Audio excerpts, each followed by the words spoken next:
Anda menyaksikan Kompas Bisnis, Saudara, bersama saya Yan Rahman. Ada informasi dari Otoritas Jasa Keuangan atau OJK yang mengembalikan uang senilai 161 miliar rupiah hasil investigasi kasus penipuan yang dikumpulkan Indonesia Anti-Scam Center atau ISSC sejak 2024 hingga 2026. Dalam periode ini, OJK menerima 400 ribu lebih laporan penipuan dalam sektor keuangan.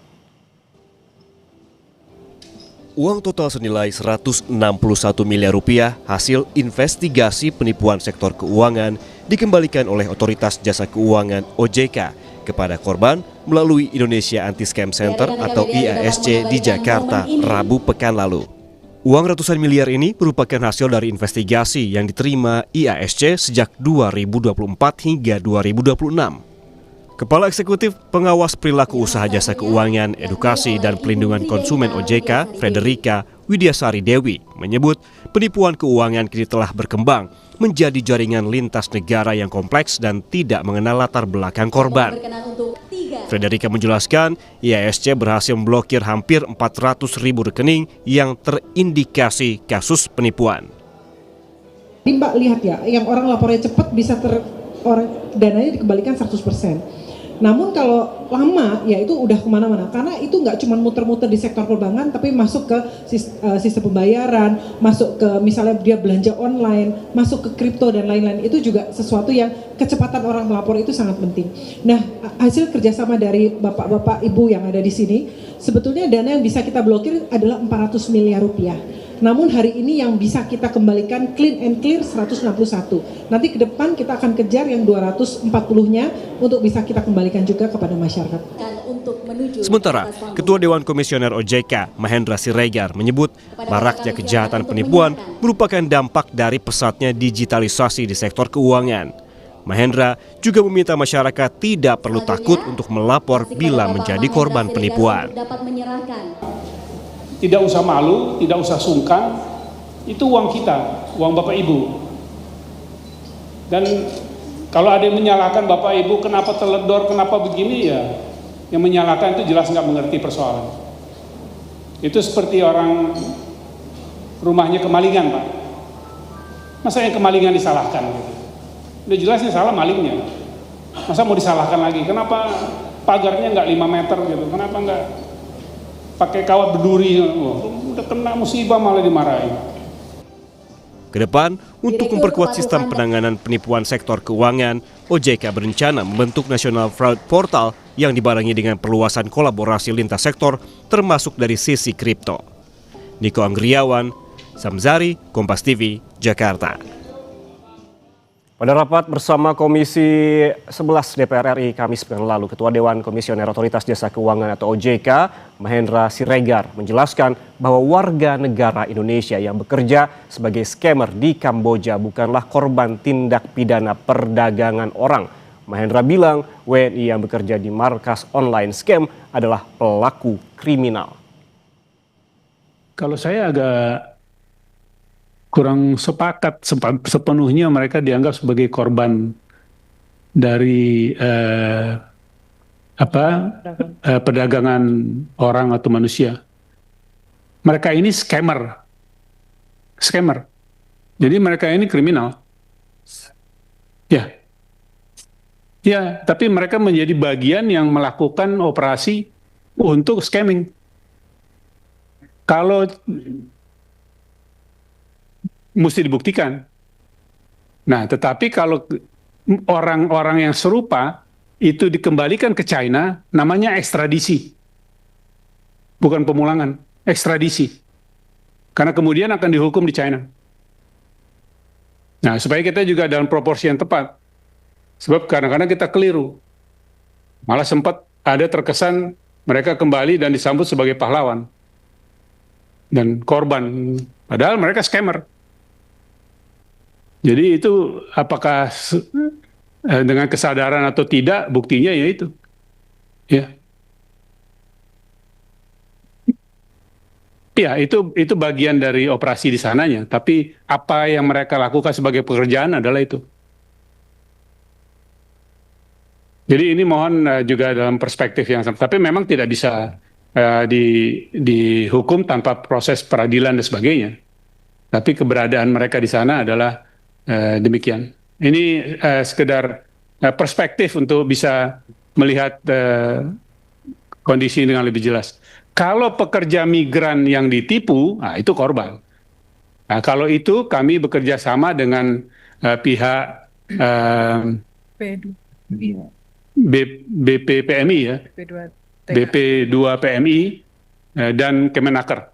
Nah, itu melakukan juga sama sosialisasi literasi, tapi dengan fokus para pekerja migran bahkan pada saat mereka sebelum berangkat, bukan hanya pada saat mereka sudah di sana, sebelum berangkat. Ya, warga negara Indonesia scammer di Kamboja disebut OJK bukanlah korban tindak pidana perdagangan orang, melainkan pelaku kriminal. OJK juga membandingkan pemulangan yang dilakukan Tiongkok kepada warga negaranya dengan proses ekstradisi. Artinya akan ada proses hukum yang menanti karena diduga menjadi pelaku kejahatan daring.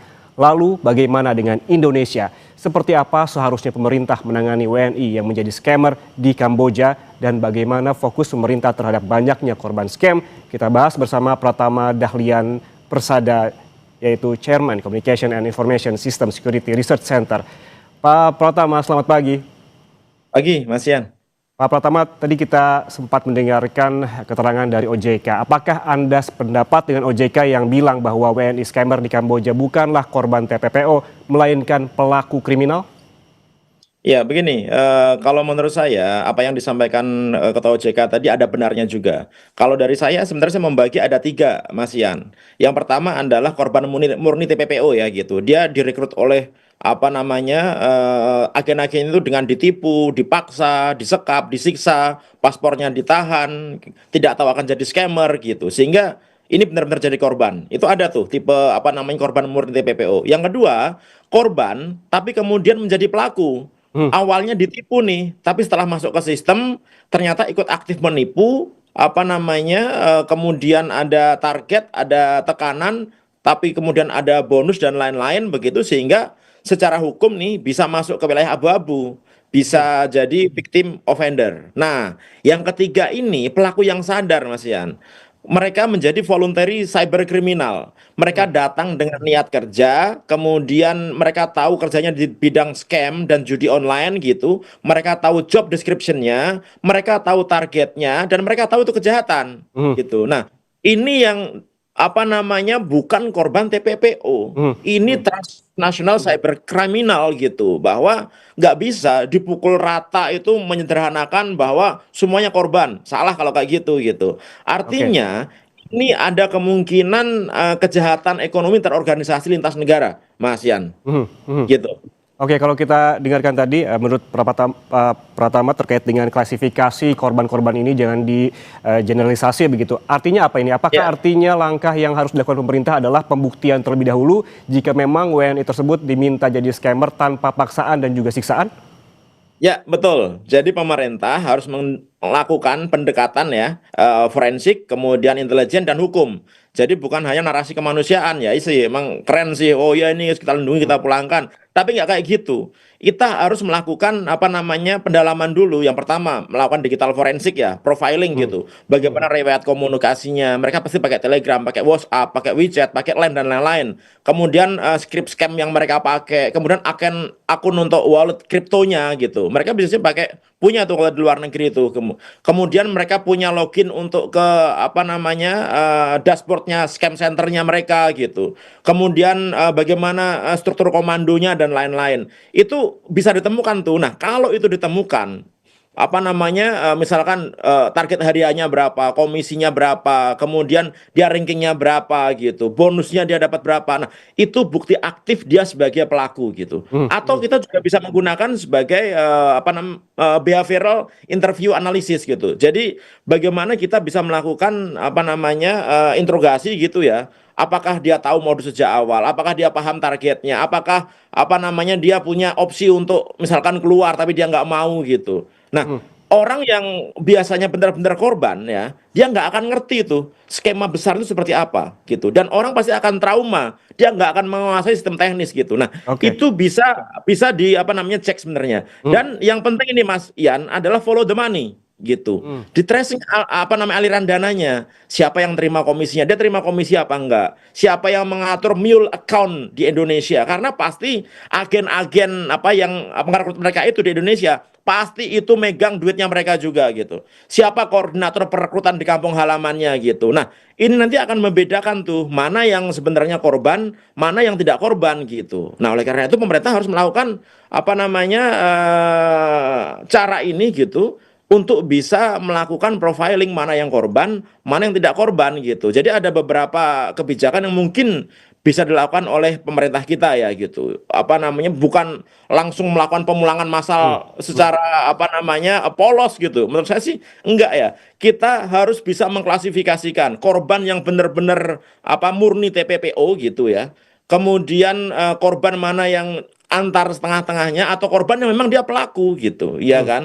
Nah, jangan cara yang tadi itu kita melakukan interview, melakukan digital forensik dan lain-lain gitu. Banyak undang-undang yang bisa dipakai. Kita punya undang-undang ITE, kita punya undang TPPO, kita punya undang-undang TPPU gitu.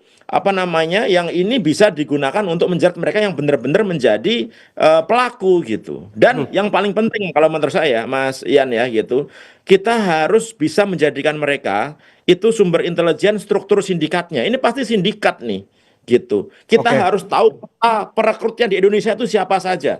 Kita harus tahu jalur keuangannya lewat mana saja. Kemudian hubnya lewat mana nih. Kamboja, Myanmar, Laos, Filipina, dan lain-lain gitu. Nah, ini yang harus diungkap. Kalau enggak, kejadian lagi nanti. Mungkin enggak di Kamboja, mungkin di negara lain gitu. Gitu, Mas Yan. Profiling dan juga kita harus tahu juga bagaimana jaringannya. Tapi kalau kita tarik lebih mundur lagi, biasanya modus-modus yang dilakukan seperti apa sih untuk merekrut, terutama bagi mereka warga negara Indonesia yang sebetulnya tidak tahu gitu? Nah, itu penipuan para agen tenaga kerja biasanya. Ya kan, mereka nawari menggunakan website, membuka lowongan kerja, kelihatan ada perusahaannya begitu ya.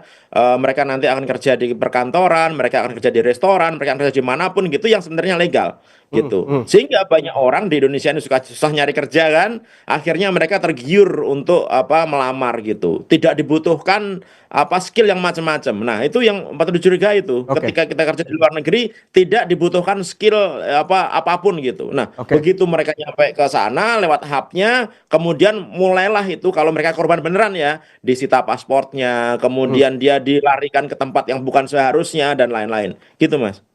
Dari catatan saya, Pak Pratama, dari catatan saya ini ada lebih dari 2.000 warga negara Indonesia di Kamboja yang meminta untuk dipulangkan. Ini angka yang sangat banyak begitu. Sebetulnya apa sih menurut Anda akar masalah dari banyaknya warga yang tertarik ke Kamboja untuk jadi scammer ini? Ya, ada bermacam-macam tadi saya bilang. Yang pertama adalah memang mereka karena mau mencari penghidupan yang layak ya awalnya ya gitu ya. Untuk korban itu mereka mau mencari penghidupan yang layak. Mereka di Indonesia nggak bisa bersaing, mereka susah. Ada tawaran yang sangat mudah sekali menggiurkan gitu oleh agen-agen brengsek para penipu ini gitu. Akhirnya mereka kejeblos di sana menjadi korban. Atau mereka tahu nih bahwa teman-teman yang di sana sukses.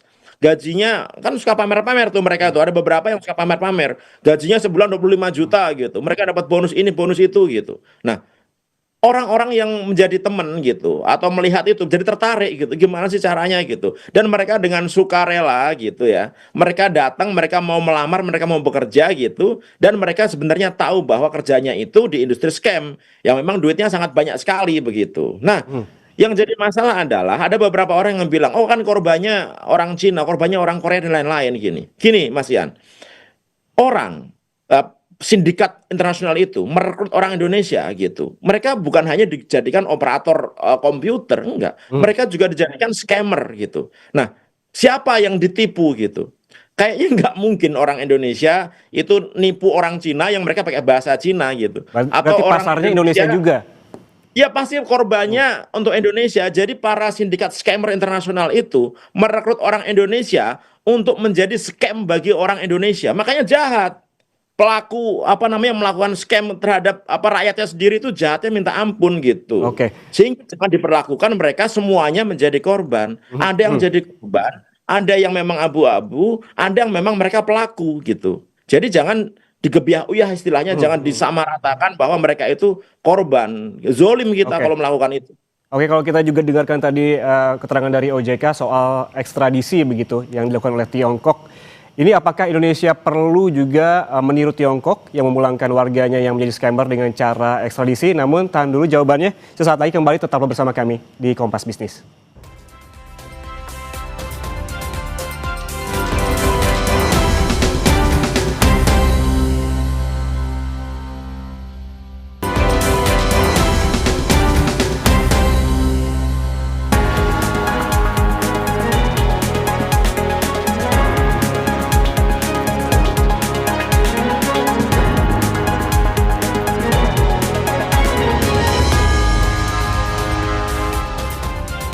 Saudara, kita lanjutkan perbincangan soal WNI di Kamboja yang menjadi scammer bersama Pratama Dahlian Persada, Chairman Communication and Information System Security Research Center. Pak Pratama, tadi kita sempat bahas soal penegakan hukum.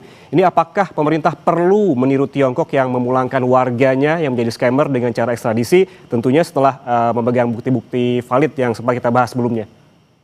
Ya, kalau menurut saya Tiongkok bisa menjadi contoh yang bagus ya gitu, yang warga negaranya melakukan scammer gitu di luar negeri gitu, termasuk juga di Indonesia, mereka tidak otomatis dipulangkan sebagai korban TPPO gitu, tapi mereka diproses secara hukum gitu. Sebenarnya ada beberapa contoh lainnya, Mas, selain Tiongkok gitu. Ada Filipina gitu yang dia pernah menggerebek pusat-pusat scam gitu di Pogo dan Cyber Fraud Hub gitu. Ada Korea Selatan, ada Jepang, ada Eropa dan lain-lain gitu. Nah, kenapa kok model yang dilakukan Cina ini relevan gitu? Karena apa? Karena scamming itu kalau menurut saya adalah kejahatan yang mengancam ekonomi dan stabilitas sosial kita gitu.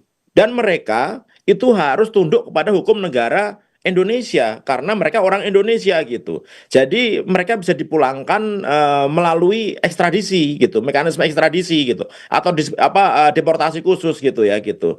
Nah, ketika di Indonesia itu diproses gitu ya, kemudian diproses hukum gitu. Nah, sindikat-sindikat itu pasti akan melihat, Mas. Mereka pasti akan mikir, wah ternyata Indonesia nggak main-main ya gitu. Sehingga apa? Sehingga rekrutmen itu akan menurun gitu. Karena apa? Ada efek jerahnya. Ini strategis nih, ada efek jerahnya gitu, bukan hanya efek sosial gitu. Apakah perlu? Perlu. Apakah bisa? Ya bisa sekali kalau menurut saya gitu. Karena dengan hukum pidana modern yang kita punya gitu, bahwa ketika ada kejahatan itu korbannya adalah warga negara kita, kita bisa melakukan proses di dalam negeri gitu. Jadi kalau menurut saya ketika pemerintah kita sudah bisa melakukan kategorisasi ya, di mana korban TPPO murni, gimana victim offender yang dia dipaksa tapi kemudian ikut menipu gitu, atau pelaku yang sadar atau professional scammer. Kalau itu sudah bisa dilakukan profiling gitu ya. Nah, proses hukum ini gitu. Proses hukum ini akan membuat para pelaku, terutama para agen-agen yang merekrut mereka gitu, itu akan mikir bahwa Indonesia itu, ini kan industri scammer ini kan luar biasa besarnya di luar negeri nih, Mas ya. Mereka akan mikir bahwa Indonesia itu bukan mudah sebagai safe labor pool gitu, yang mudah direkrut, mudah pulang, minim resiko hukum. Kan mereka sekarang biar kayak gitu tuh, Mas. Ya kan? Yang direkrutnya gampang karena orang susah nyari kerja gitu. Kemudian ketika ada kejadian, mereka pulang seolah-olah dianggap sebagai pahlawan gitu. Padahal mereka scammer gitu ya. Ada yang jadi scammer murni gitu. Dan nggak diproses hukum. Sangat minim resiko hukumnya. Sehingga nantinya, kalau ini kita biarkan, sindikat-sindikat industri scam internasional itu akan menganggap Indonesia ini adalah sumber daya SDM scammer yang paling mudah, paling murah, paling gampang untuk dimanfaatkan. Jangan sampai itu terjadi, Mas. Jadi artinya Pak Pratama, menurut Anda, apakah memang masih ada kemungkinan mereka yang jadi pelaku scamming di Kamboja tanpa proses hukum tadi, main kembali aja begitu ke Indonesia, bisa kembali beroperasi di Indonesia? Yo bisa dong, kan mereka punya pengalaman. Tadi saya bilang. Soal sindikat tadi apa ya? Mereka punya skripnya, mereka tahu cara nipunya, mereka tahu proses kerjanya, mereka tahu skema besarnya, mereka tahu siapa yang harus jadi korban, mereka tahu bagaimana caranya, mereka tahu teknologi apa yang digunakan. Berpotensi, Mas, gitu. Makanya itu orang-orang itu harus dicek benar gitu, mana yang kriminal murni, scammer murni gitu, mana yang korban. Kalau menurut saya gitu. Itulah apa saya yakin apa kepolisian kita punya orang-orang yang cukup hebat gitu untuk apa mendalami itu gitu. Dan ini akan bisa membongkar gitu, bukan hanya orang-orang yang menjadi pelaku, tapi sistem besarnya itu akan terbongkar di negara kita. Dan itu harus kita lakukan supaya tidak terjadi lagi korban-korban orang. Kita kan selama ini kan kita melindungi masyarakat kita, jadi korban-korban penipuan, love scam dan lain-lain begitu. Nah, jangan sampai itu terjadi karena ujungnya untuk melindungi rakyat. Oke, kalau melihat potensi-potensi tadi, Pak Pratama, rekomendasi Anda mana yang lebih prioritas, penanganan WNI scammer di Kamboja atau fokus penanganan scam dalam negeri yang pelakunya tersebar di sejumlah kota di Indonesia yang tadi disebutkan bahwa di dalam negeri juga ada gitu? Ya, di dalam negeri banyak, ada beberapa kampung menjadi proses apa namanya gudang untuk para scammer ya gitu. Nah, sebenarnya kan kita juga sudah tahu ya di negara kita ini kita sudah tahu nih mana tempat-tempat, mana orang-orang yang langganan menjadi apa namanya scammer gitu. Yang mereka apa ada sindikat menjadi scammer gitu. Kalau menurut saya ini sudah menjadi perhatian masyarakat umum nih. Sehingga aparat penegak hukum kita juga harus aware gitu bahwa ya pelakunya mereka-mereka aja gitu. Dengan mudahnya orang membuat apa registrasi SIM card, dengan mudahnya orang mencuri apa membeli data curian dan lain-lain gitu. Itu membuat ekosistem scammer yang ada di negara kita ini juga berkembang pesat gitu. Oleh karena itu menurut saya ya paralel lah. Sekarang kan yang apa namanya menjadi sorotan kan para pelaku atau korban TPPO yang ada di Kamboja ini kan gitu. Itu selesaikan dulu. Kemudian apa namanya profiling gitu. Nanti pasti akan ada kaitannya tuh. Mereka berkaitan dengan scammer-scammer yang ada di negara kita gitu. Atau bahkan mungkin Anda yang mereka itu ngajari orang-orang Indonesia untuk bisa menjadi scammer yang handal gitu. Pasti nanti ada kaitannya tuh. Sehingga ini tugas kepolisian, ini harapan masyarakat ya, harapan apa namanya kami juga sebagai pemerhati apa namanya teknologi informasi di Indonesia gitu bahwa ini harus diselesaikan gitu. Karena hampir semua orang saat ini menggunakan handphone. Hampir semua orang menggunakan internet gitu. Sedangkan tidak semua orang memiliki kapasitas literasi yang cukup. Sehingga potensi untuk menjadi korban itu sangat luar biasa besar sekali. Hanya saya selalu bilang, di Indonesia ini nggak ada yang selamat. Mas Yan, saya, seluruh masyarakat Indonesia, nggak ada yang selamat. Kita ini hanya bisa menjadi korban dan calon korban saja. Kenapa? Karena semua data kita sudah bocor, dipegang oleh para penjahat itu. Oleh karena kalau itu, begitu, cara paling baik, Pak Pratama, tangkapin para penjahat tersebut gitu. Kalau kita menyeberang ke perspektifnya korban begitu, korban scamming. Sebelumnya kan OJK mengembalikan uang ratusan miliar hasil investigasi scam. Agar tidak ada korban lagi, atau paling tidak meminimalisasi lah, harus dimulai dari mana? Terutama terkait dengan keamanan data pribadi. Ya, kalau menurut saya undang-undang pelindungan data pribadi harus diimplementasikan dengan baik. Ini kan sudah lewat setahun lebih nih gitu. Undang-undang yang harusnya melindungi masyarakat kita gitu, sehingga tidak menjadi apa korban gitu, tidak menjadi target gitu para penjahat itu. Undang-undang ini harus dijalankan. Supaya ini jalan harus ada lembaganya. Badan Pelindungan Data Pribadi, dibuatlah itu Badan Pelindungan Data Pribadi supaya apa? Masyarakat ini ada wadahnya gitu. Dan ketika ada perusahaan-perusahaan atau ada institusi pemerintah yang dia karena kelalaiannya menyebabkan terjadi kebocoran data masyarakat yang dimanfaatkan oleh para agen judol, para penipu, para scammer itu, mereka bisa dikenakan sanksi. Kalau sekarang kan nggak ada, Mas Ian. Semua perusahaan, semua orang yang menyalahgunakan data pribadi itu nggak bisa dikenakan sanksi. Karena apa? Belum jalan undang-undangnya. Padahal kita tahu masyarakat kita yang menjadi korban rakyat kecil gitu. Dan itu harus dilindungi. Oke, terakhir Pak Pratama, apa saran Anda bagi warga agar terhindar dari kejahatan daring yang akhir-akhir ini makin marak terjadi? Hanya satu saya bilang. Kita ini hanya bisa menjadi korban dan calon korban. Oleh karena itu, kita tidak menjadi korban. Waspada, Mas. Oke, banyak sekali yang bisa diambil, terutama tadi terkait saran juga waspada, tidak boleh menerima tawaran yang menggiurkan. Ada beberapa poin juga terkait dengan profiling untuk mengungkap sindikat dan juga undang-undang yang harus dijalankan untuk pelindungan data pribadi. Terima kasih Pratama Dahlian Persada, Chairman Communication and Information System Security Research Center atas waktunya bersama kami di Kompas Bisnis. Sehat selalu. Terima kasih, Mas.